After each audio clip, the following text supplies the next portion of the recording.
Ma van a legenda születésnapja, 73 éves Pataki Attila. Otthonában leptük meg az Edda frontemberét. De hogy van most az énekes, és mit mond, milyen az élet így 70 felett? Mélypontok, hullámvölgyek és döbbenetes sikerek, mindenről kikérdeztük. Pataki Attila exkluzív, azonnal a reklám után várom vissza Önöket. Látták már az legendás ikont, Pataki Attilát otthoni környezetben, otthonkában?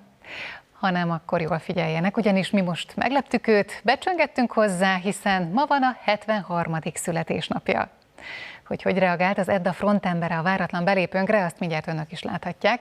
De Pataki Attila azt is elárulta, hogyan ünnepel majd, és milyen különleges programot tervez a jeles alkalomból a családjával. Boldog szülinapot, boldog szülinapot, boldog szülinapot, Attisom, boldog szülinapot. Ez aztán tényleg meglepetés. Itt lakik a rock legenda. Megnézem, jó? Szemmel láthatóan könnyekig meghatódott Pataki Attila, miután mit sem sejtve otthoni ruhában nyitott ajtót az Edda Művek PR menedzserének, aki elsőként szerette volna meglepni a legendás rockstárt a születésnapján. Egyedül a zenész felesége, Orsi, és a festőművész volt beavatva, aki az ajándékportrét készítette. Ez a festmény egyenesen most ugye a műteremből érkezett, és hívtam a Norbit, hogy ma reggel akkor megyünk az Attilához. Ma reggel megyünk? Ne hülyéskedj, a keret csak szerdán érkezik. Úgyhogy azért nincs hozzá a keret, mert majd szerdán fog érkezni. Vállalom a költségeket, ettől szebb keretem még életemben nem volt. Ez a kis malőr láthatóan semmit sem vett el a meglepetés értékéből. A spirituális rockikont ennél sokkal fontosabb részletek fogták meg a róla készült festményben. Ha a szem megvan, akkor a kép is megvan, ha tehetséges az ember, ahhoz kell a talentum. Sőt, tudod mi az, ami még benne van számomra? Hogy ott vagyok benne én magamnak a kölyök Pataki Attila is. Ez így van. Én is ugyanezt vettem észre. Igen? Ugyanezt vettem észre. Az elismert festőművész Magyarország eddigi összes köztársasági elnökének a portréját is elkészítette már, mégis hatalmas dicsőségként élte meg a felkérést.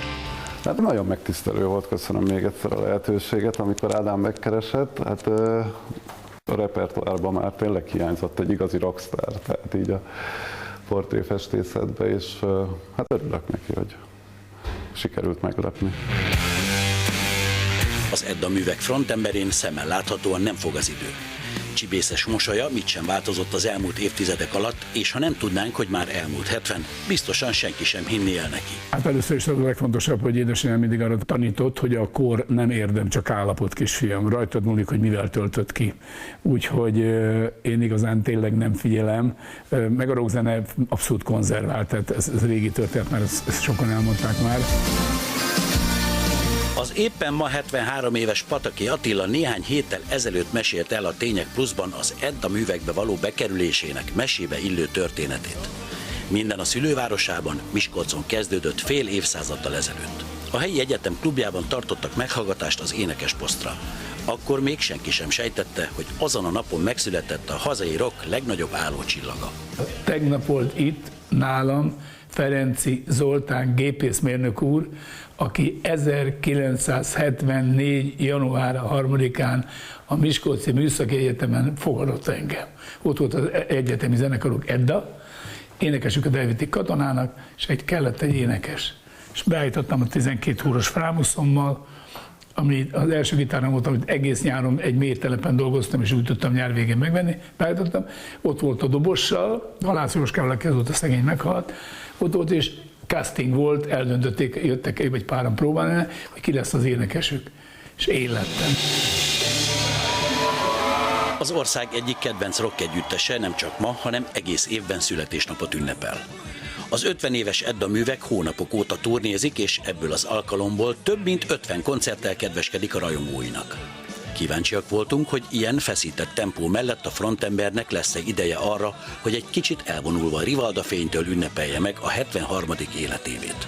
Tényleg szívbéli barátaink vannak, és velünk leszünk a következő 2-3 napban, ami nagy öröm, és aztán egészen közel, ahol leszünk, ott lesz a koncert, azaz pontosan ott lesz a koncert, ahol leszünk, abban a városban.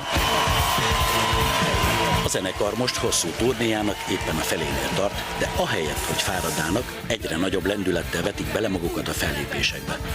Számukra minden állomás egyformán fontos, mindegy, hogy egy 15 000-es stadionban vagy csak pár száz ember előtt muzsikálnak. A rajongók és a csapat az év egyik legnagyobb bulijára készülnek július végén, Gárdonyban, ahol legalább akkora sóra számíthatnak, mint tavasszal a Papp László arénában. 10 égtáj felől érkeznek, csak nagyobb távolságokból, Ausztráliából például tudom, hogy jönnek haza Londonból, Washingtonból jelezték, hogy jönnek azért, és aztán lehet, hogy még az a kínai kislány is eljön, aki énekelte az éjjel érkezemet, úgyhogy majd meglátjuk, de extra lesz a buli, mi is extra módon készülünk rá. Ha Pataki Attila extra bulit ígér, akkor biztosak lehetünk abban, hogy igazi rockvarázslat lesz a színpadon, és a nézők felejthetetlen élménnyel gazdagodnak.